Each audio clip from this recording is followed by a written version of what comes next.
તો જેટલા બી અભી બધા લોકો મને ફોન ને મેસેજ કરે છે કે આ જે પરિસ્થિતિ થઈ હતી આપણું નર્મદા જિલ્લામાં બધા ગામોની અંદર જે પાણીમાં ડૂબી ગયા હતા એના માટે જેટલા બી લોકો ફોન કરે છે મેસેજ કરે બધાનો હું દિલથી આભાર કરું છું બે હાથ જોડીને। પણ હવે ફોન કે મેસેજ ના કરશો અભી બધા ગામડું જઈને આવ્યો છું હું। અભી પરિસ્થિતિ હાલ હારી છે, બધા મદદ માટે બી આવે છે, બધા મદદ કરી પણ ગયા છે અને હજુ બધા મદદ કરવા આવવાના પણ છે। તો અભી પરેશાની જેવું કશું નથી, અભી જે તકલીફો છે જ એ તો, પણ અભી જે હાલ તકલીફ લેવા જેવું છે એવું અભી નથી રહ્યું। એટલા માટે અભી બહુ લોકોના લગભગ 200-250 લોકોના ફોન આવ્યા છે, મેસેજ ની તો વાત જ ના કરો, એટલું મોબાઈલમાં ભરાઈ ગયું છે। એટલે હવે બે હાથ જોડીને કહું છું કે હવે ફોન કે મેસેજ ના કરશો।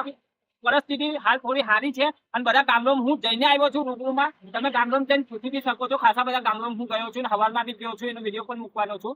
તો બસ તમારો બધાનો દિલથી આભાર આટલો સપોર્ટ કરવા માટે, અને આ વિડીયો બધાને શેર કરો કારણ કે બધાને ખબર પડે છે અને બધાને ખબર પડે કે પરિસ્થિતિ હાલ સારી છે આપણા નર્મદા જિલ્લાની। થોડીક અમુક જગ્યાએ હજુ થોડું છે પણ હાલ થઈ જશે।